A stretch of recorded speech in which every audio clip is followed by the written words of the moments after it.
And now I'd like to introduce our guest speaker for tonight. She has a degree in interior design and has ran a business painting murals at churches, small businesses, and homes. And when she started family, she began teaching art classes. Now she serves as a homeschooling consultant, a radio show host, a blogger, a speaker, an author, and the founder of InspirationalHomeschooling.com. She has 5 kids with her husband of 27 years, and tonight she has taken time out of her busy schedule to come speak with us. So please join me in welcoming Yvonne Strachan. Did I get her? Okay. Thank you. Good job. Thank you. Thank you. It is a privilege and an honor to be here, and I really thank Renee for inviting me. I love speaking to other people. I love helping other people, and that is one of those things that just fill me up. It's one of the ways that God made me. So I'm really thankful to be here today to talk about raising godly leaders, and specifically the key points of communication, people skills, and character. I'm going to start with a story. My son, he's now 14, but when he was 7 years old, we live in a military community, so oftentimes our friends move away and other friends come into our lives. But we had an art co-op that we did with homeschooling, and all of our friends have actually moved away now since then. But one of his friends was just a really dear friend to him. And so when he moved away, they started writing letters, and one of them had this grand idea of drawing a chess set. And so what they would do is they would send this little piece of paper that has the chess pieces drawn on it to each other, and then they would erase the chess piece that they wanted to move, and then they would draw it into a new square, and they would send it. Well, time went on, and eventually, I think they both forgot about that chess game that they were playing, and I had forgotten too. And one day I said to my son, "Now, do you still write to your friend?"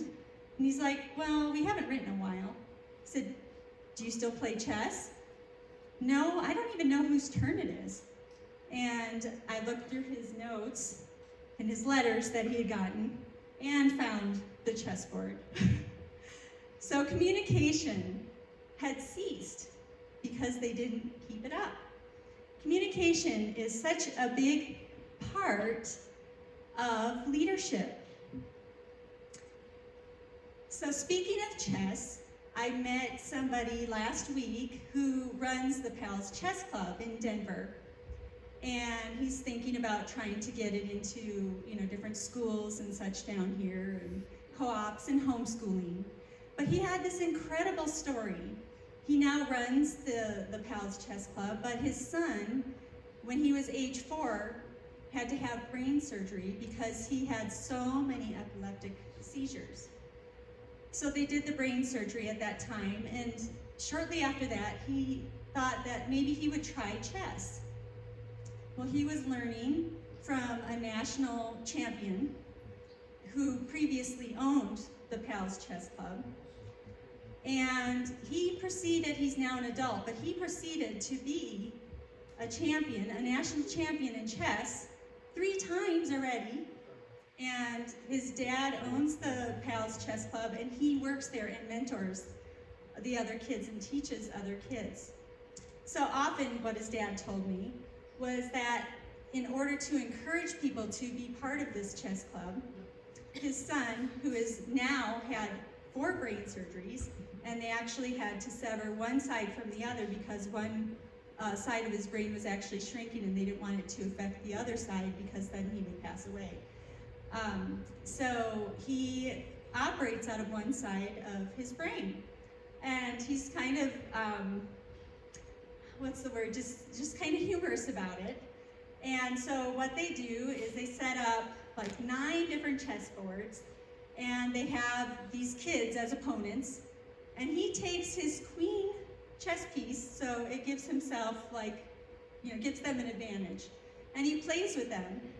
And most of the time he wins, and he always tells them, "Well, I operate out of half a brain. What's your excuse?" So chess can help build those blocks to be future leaders.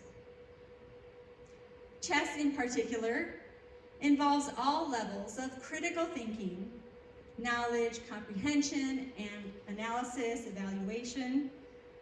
It requires forethought as you're trying to figure out, oh, well, what is my opponent going to do if I move this piece? They have to visualize, so it cultivates visualization skills. It improves problem-solving skills and encourages children to overcome the fear of risk-taking. It teaches concentration and discipline as your chess pieces keep getting taken off the board, and enables children to assume responsibility for their decisions. It rewards determination, and they have to keep persevering through to the end, because sometimes those games do get quite long. Obviously, my son never finished his. But ultimately, it raises self-esteem and promotes good sportsmanship, because you have to communicate and you have to wait for the next person to make their move. There is a lot of benefits to communication. Communication builds relationships as you talk to one another and you see each other's reactions to things, and as you want to help each other along the way. It increases empathy, it enhances critical thinking, and it improves teamwork.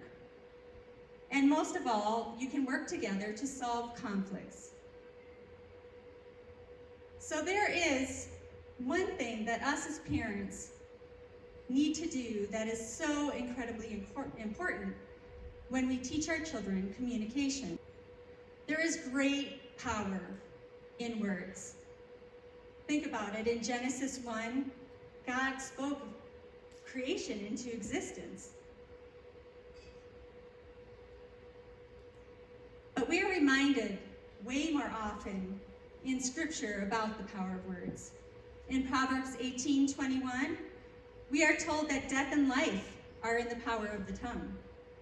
In Proverbs 12:18, we are taught that rash words are like sword thrusts, but the tongue of the wise brings healing. In Ephesians 4:29, we are told that we need to use words to build people up, and this is of the utmost importance. And in Genesis 1:26 through 27, we are taught that we are made in God's image. And this is something that I would want every child, every person to know and to carry deep within them. Because God made each of us, each of our children, absolutely unique.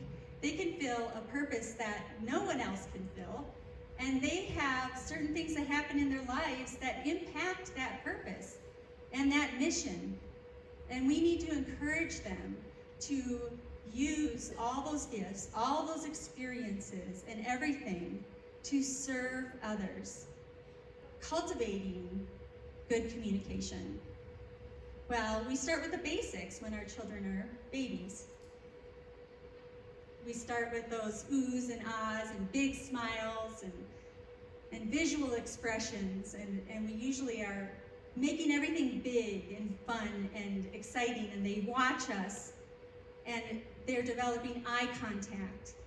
And eye contact is so important because, I mean, let's face it, in today's world, when we have those smartphones and we're like this, and our kid is like, Mom, Mom, Mom, and we're like, uh-huh, we're actually telling them that maybe we're not interested, or maybe we're really not open to them and their needs. And we actually kind of squash their confidence a little bit. So this is something I still work on, and it is hard sometimes in today's society, for sure. But that's such an important thing, is to have that eye contact. My kids are always like, look at me, Mom, I'm trying to talk to you. They don't want me to do this. They want me to listen. They want me to engage and understand them.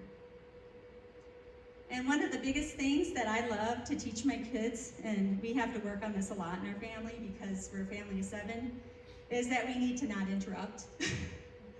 So my husband came up with this idea of having a speaking spoon.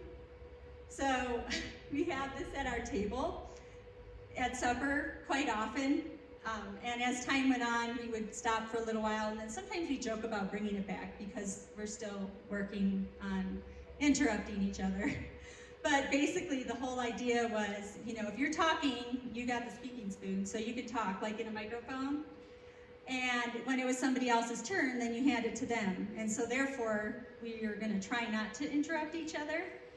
So this was kind of a fun thing that our family has really kind of enjoyed, and we talk about the speaking spoon. But we can also advance in teaching our children communication. We can level up. When our children are young, they learn the written word, right? So we read to them. And one of the things that I heard when my first one was, I don't know, like maybe 3 months old, was read to your child, even though they don't know they don't know how to read. They still relish that time with you. They're gonna learn a lot of words, and it's just really gonna encourage them. So I started reading to her. My husband was a police officer, so he was usually working nights anyway, so it was time for just her and I to get together and just kind of settle down and read. And that young lady, she was speaking I'm very young, like 7 months old. So I don't know, it was just, words was a big thing for her. So I continue that with all of my children, and my youngest is 10 years old, and he still is like, Mom, come and read to me. I'm like, you can read. He's like, no, read to me. And I think part of it is just that relationship and that beginning of communication. And as we work through that too, then we start teaching our children how to write, and they scribble, and then they learn how to write letters and learn those sounds. And this is all important as well, because we want them to eventually be able to articulate and share their knowledge. And we want them to think critically. So as we're reading to them, as they're getting older, what did this character do? What would you have done? What does the Bible say about what they're doing? And you can talk about biblical principles, you can encourage them up in the Lord, and you can help them to think critically through things and realize that they can rely on the Bible for wisdom and knowledge. And we are taught that God is the beginning of knowledge. So we need to use that Bible to help us. And you move on to documenting and researching and organizing. And you're really creating a lot of leadership qualities, even in these early stages and up through all of the levels of education. And in the meantime, you're also working on speaking prep. When your children are little, you're asking them questions. You're asking their opinions. You're asking them what they want to wear and what they like to eat. You're listening to them, and they're listening to you. And then you start exposing them to people that are outside your home, grandparents, cousins, other people in the community. So you get ready to level up and take action. So this is where you're going to teach them how to define a vision, and then inspire and empower others. So they're going to take the knowledge and the organizing and everything that they've learned, and they're going to be able to speak and do all these things and inspire and empower others to be on their team and to work together. One of the things that I love doing is helping kids discover their interests. Oh, to have my kid just light up at something they're interested in, and we've all experienced it. Mom, look I can shoot this basketball from way over here. Or look at this little story I wrote, can I read it to you? All of these things speak to their interests, what they're excited about. When my older son was about 4 years old, it was around the time of Waldo Canyon and the fire. And my husband was a police officer, so he was talking about it a lot, trying to get people out of the area, patrol the area, make sure the houses were safe. There's, stuff all over the news about all the fires and everything. And of course you see the smoke and the haze, so it was a pretty big topic, probably in all of our homes. And so he was really inspired by this. So he wanted to be a fireman. So what do? Like any good mom would do, right? You go buy stuff that helps him become a fireman, right? But you can level that up and you can conduct an experiment. One of the experiments that we had in our home is that you would light a candle, and then how do you put out this fire? Well, you could put a glass on it and take away the oxygen. You can take away the fuel. You can take away the heat. One of the things that Renee likes to do at the Valley Christian Academy is to develop a vision board, and she was talking about that with me one day, and she's like, okay, so I get these kids in here, and I want to figure out what they're interested in. And so she has them cut pictures and develop that vision and then share it using communication skills, right? Share it with the other people in the class. And then she loves taking it to the next level and just figures out, well, where can these kids use these gifts and these interests? And she likes to go visit places that they're interested in. Let's say they want to be a photographer. Well, she'll schedule time for them to visit with a photographer. And then afterwards, sometimes the child feels like, maybe I'm not interested in these things after all, and they may change their vision. Or other times, they may get even more excited. And I've noticed this in my kids. I think it's absolutely amazing to see that. I'm sure you guys have seen it as well. But the neatest thing about this is when kids are so excited about stuff, you can help them put it together with excitement to communicate that vision. They use the written, the oral, the visual, the nonverbal, the listening skills.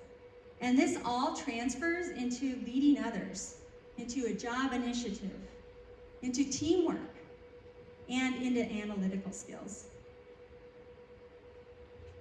But one thing we cannot disregard is the encouragement that we must provide as parents or as authority figures. You know, speaking is like the #1 fear in most people's life. I know I was absolutely afraid, just intimidated and afraid to speak when I was in high school. I would get those butterflies and I'd feel sick to my stomach, and I'm like, oh, if I had $1 million, I'd pay anybody to speak. I don't want to do that ever. And yet, here I am. So, you know, if the #1 fear is speaking, and that's even above death, that means that at a funeral, most people would rather be in the casket than giving the eulogy. So, one of the things that helped me with speaking is just having that why. So I encourage the kids to have that why. Why do you want to speak? Why do you want to share? Usually it develops from that interest, like we just talked about. One of the things that made me be willing to speak was I wanted to encourage others to homeschool, educate their kids, do whatever they can do to be better parents, just as I have to do. I'm still learning. But if I can share and help somebody else, it just fills my heart. I just love helping people. So that has given me the strength to speak. The other part about encouragement, and this is such an important thing for us as parents and leaders of our children, is to encourage them. Practice makes progress. I like the acronym for FAIL, fumbled attempts improve learning. There's no such thing as fail. And did you know that success has deeper meaning? When you look back and you see that obstacle course and all it took to get past and around these things and what you've gained in the process, and now that you can take that and share that to help somebody else, encouragement. Such an important thing. Let's work to our next key point, which is people skills. Imagine a youth program where they're supposed to lead and advance and get awards. And there's an adult leader that's in charge of that program that doesn't let them advance, who puts them down, who sends emails and says, you can't do that right, but I'm not going to tell you how. And if you don't do it right, we'll just cancel meetings because you can't handle it. What do you think that does to a child? This happened to one of my kids, and it really made them down. So we got them out of that situation. The program was great. We just went to a different one where there was a different leader, and it made all the difference. People skills is so incredibly important. People skills encourage teamwork, diligence. As you're encouraging the people around you and you're training them, they want to learn more and they want to be appreciated. It encourages joyful company and good work ethic because people love working together. How do we cultivate people skills in our children? Did you know that appreciation accounts for 98% success in anyone? It's above money. It's that interaction with the people around you. So our biggest part in this is to motivate our children and to know one approach doesn't fit all. I have 5 kids and every single one of them is different. Their interests are different, and then what motivates them is different. My youngest, I could just hold him and hug him and he will do anything. He will calm down, he will do anything. One of my other children need to advance and have appreciation. Another one, he doesn't really want you to talk to him much, but he does want to show you his 3D models that he's created. He likes to see something tangible. So as you cultivate those people skills, you're going to encourage them to be helpful, to be courteous, to be thankful. If I'm thankful to God in everything, it's hard to be down about anything. So one of the things that I like to implement with my kids is to have them write down 10 things they're thankful for, especially when they're down. And then let's discuss it.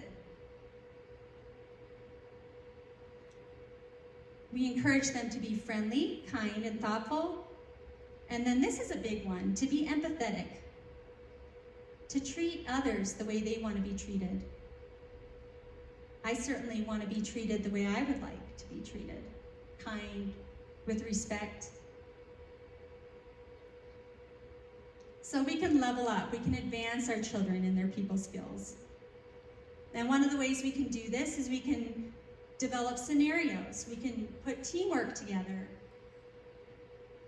In this slide, there are people around one of those parachutes, and they're trying to keep the balls in, and they're working together, and they're probably saying, oh, put it up, and encouraging them, and trying to keep it all together, and they're having fun. So you'll develop those scenarios where you put them in situations where they are encouraging one another, where they're developing a lot of these people skills. And then take them with you and have them meet other people, but don't talk for them. I know I have one of these tendencies to talk for my kids. Oh, this is so-and-so, and by the way, blah, blah, blah, blah, blah. And then I just start to just kind of delve in. And I have to sometimes tell myself, just back up a little bit, because they need to talk and they need to know how to interact, not just with kids their age, but adults. Because when they are out in the world, they're not with every child that's their age. They need to interact with little babies and children and adults and grandparents and elderly and all these different age groups.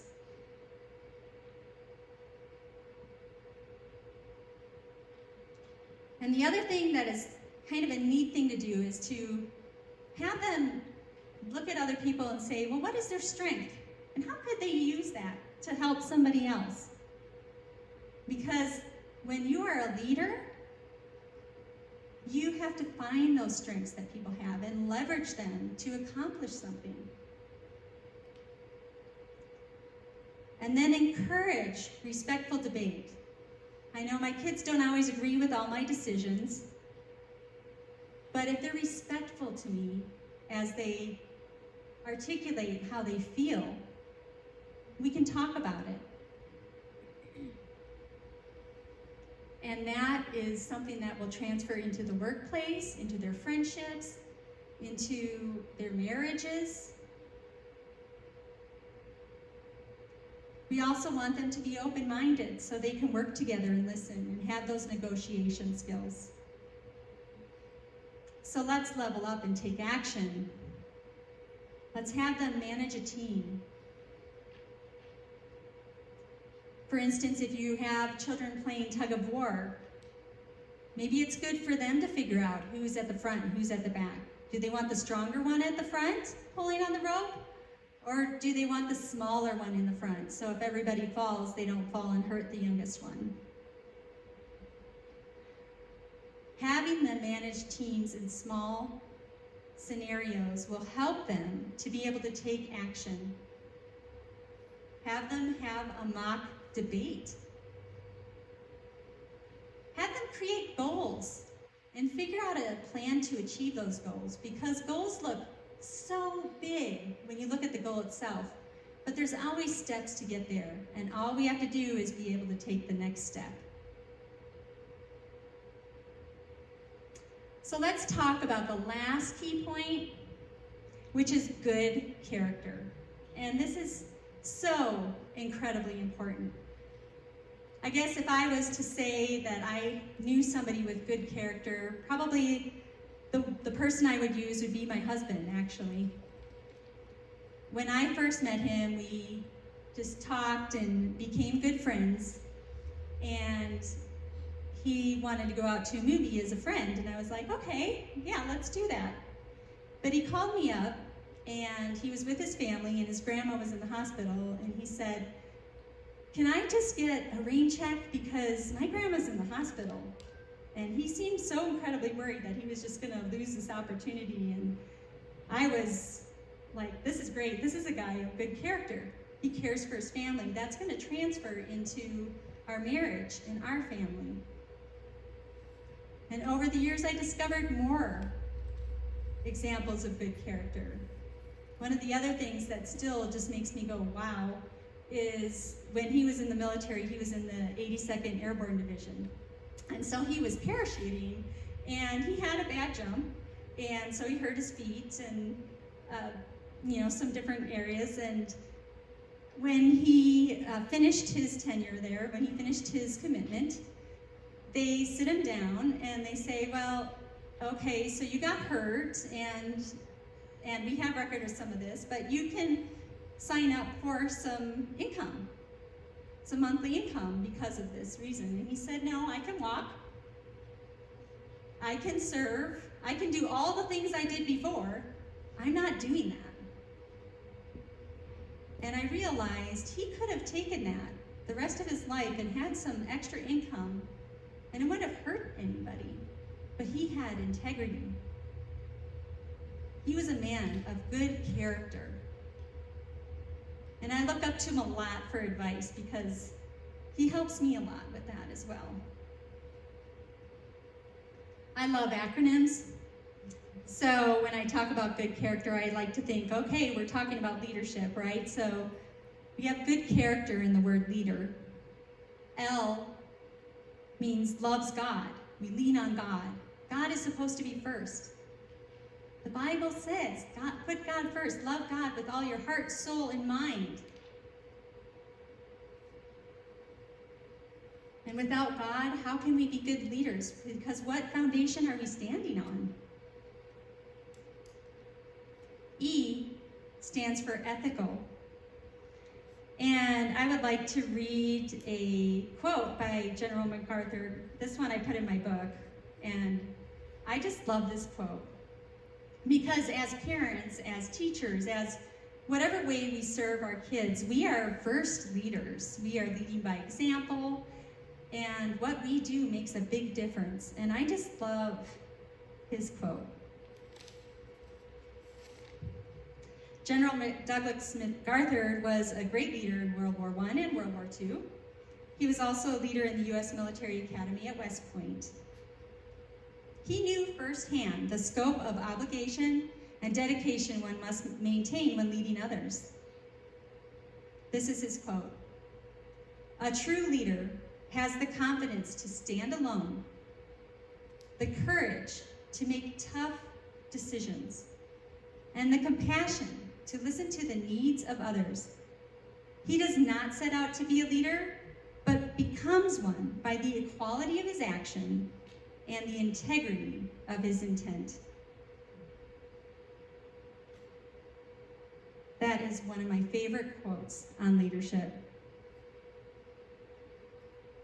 Because being ethical, which is what E stands for in leader, is the courage to do what's right when others don't do what's right.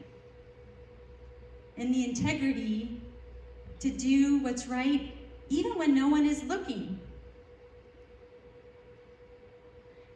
A stands for appreciative. Well, if we appreciate things, of course we're going to be happier, but also to be adaptable. D is to be dependable and diligent. Wow, if I wasn't dependable, you guys would be wondering what's going on tonight. So that's an important thing. People depend on us. We get another E, so we're talking about encouraging. And I already told you how important encouragement is. But also to be empathetic, to be compassionate of other people, because everybody goes through something at some point. And if we can walk together, we can just make life just one day, 1 second, a little bit easier, or bring a smile to somebody's face. And then to be respectful.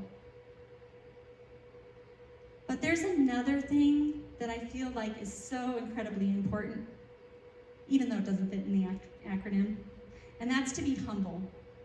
The Bible tells us to be humble is incredibly important. Proverbs 11:2 tells us that pride is a disgrace, but to be humble is to have wisdom. Ephesians 2:8-9 says, we are saved by grace. We're saved through faith. It's a gift of God.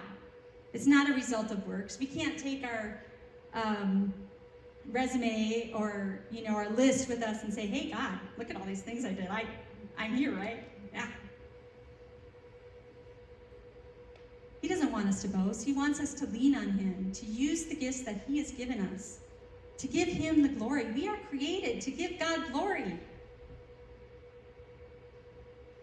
But when I think about good character, we always refer to Galatians 5:22-23 with the fruit of the Spirit.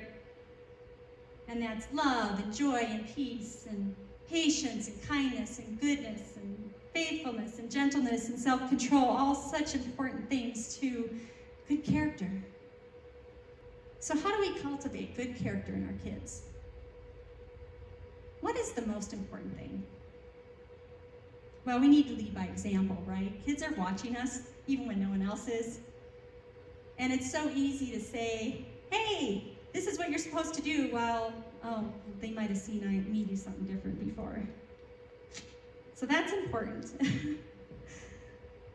The other thing that I think many parents struggle with, myself included, is changing rules. Like not being able to stand firm on that foundation. It's so easy to waver because we may tell our kids something and they're like, "Oh, I don't like that," and they cry and they complain and they're upset, and it's so easy to say, "Well, maybe I'm being a little too rough. I don't know." But the thing is, if we don't stand firm, how do we expect them to stand firm? And if we don't stand firm on the foundation of God's word, how do we expect them to stand firm on the foundation of God's word? We need to let them learn from consequences. Don't defend them, shield them, rescue them, or fix everything. Because if they don't face natural consequences, which we even face as adults, how are we to learn from it? Will it really hit home?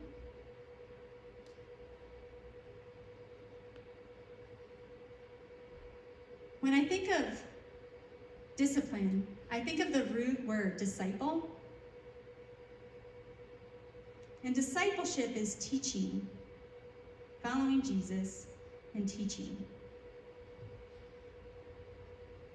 We get to use the issues that we have with our kids or that we notice with our kids as teachable moments, and we can thank God for bringing those to light. Hey, nothing is perfect, but we get to use that, and it's such a gift. And when we discipline our kids, it's not just that they disappointed us, but rather that we are trying to build character within them. For instance, if my kids are experiencing sibling rivalry and I'm upset with them, I mean, really the thing that I want them to learn is to be kind to each other, to work as a team, to respect each other. So as I'm disciplining them, I'm going to ask them, what kind of character does mommy want you to portray? And then ask them how their choice impacts others. Be respectful. You know, if you have an opponent that is challenging you, that's good, because that gives us an opportunity to grow. If we never get challenged, we would just stay stagnant where we are.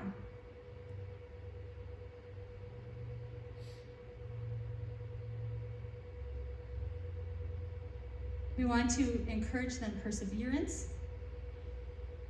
responsibility, dedication, have them have good work ethic and a good attitude, which I tell you, attitudes are contagious. And sometimes I don't have such a good attitude. And if I don't have a good attitude when I'm teaching my kids, they're not going to want to learn either. Let's level up. Let's advance. In 1 Corinthians 15:33, it says, "Do not be deceived. Bad company ruins good morals." This is something I got to use with one of my daughters. She was with one of her friends, and they played with the thermostat in a public place, and I didn't see her, because I didn't have eyes in the back of my head. But they're laughing, and later on that evening, she comes to me crying. She's like, "Mom, I did the wrong thing." And I was like, "Yes, you did." You know, because if you turn up a thermostat and somebody doesn't notice and it's a big building, that can cost a lot of money. It could have been $150 for a day or something. I don't know, I just made up that number. But just to kind of hit home that your choice can impact other people and other things, and that can impact people's employment or whatever it may be. So we want to encourage our kids to keep good company, to have good friends. But to talk out those scenarios is also important. When I was a kid, I remember the Just Say No program, where it was like, don't do drugs, just say no. They're preparing you to make those decisions early. That's a very important part of talking out scenarios, is helping your kids make those decisions early, because they're going to face things in their life. And I remember in that Just Say No program learning about what forms different drugs could be in, and what it could do to people, and how that impacts how they live. I mean, people on drugs often can't even, it's like breathing, they can't even function unless they have that. And then how that impacts others and families. So preparing them ahead of time for situations they may face and talking about the issues and what can happen has great impact. And I find that in two of my grown children, that those conversations have had great impact. That they've made up their mind that they're either not going to do this or not going to stand for something. And I think to myself, boy, I wish I had that same drive and that same know-how as they do. I just am enamored by who they are and who they've grown to be. We have many examples in the Bible, of course, that show us good character. And one of those stories that comes to mind is the story about Joseph. I mean, Joseph was his dad's favorite, so he had this wonderful coat of many colors, and his brothers were jealous, and they wanted to throw him into a pit, and then they were like, no, we can't leave him there to die, we'll just sell him, and he could be a servant to somebody, let's just do that. So they sold him, and he became a servant to Potiphar, and Potiphar's wife then says that he did something, that he had bad character, and he got put in prison for that. But yet he stayed true to who he was, and eventually he got to help out Pharaoh and then really be in charge of all the grains and help out the whole countryside, nations and neighboring nations.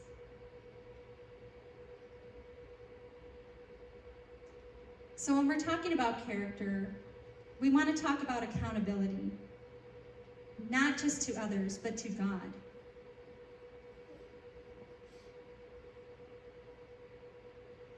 And the kids should know that character is its own reward. It's not something you can purchase. It's not something that you can sell. It's something that you can build up with each decision, or it may fall down a little, but you can build it up again. And then to give the kids grace, because God gives us grace, and none of us are perfect either.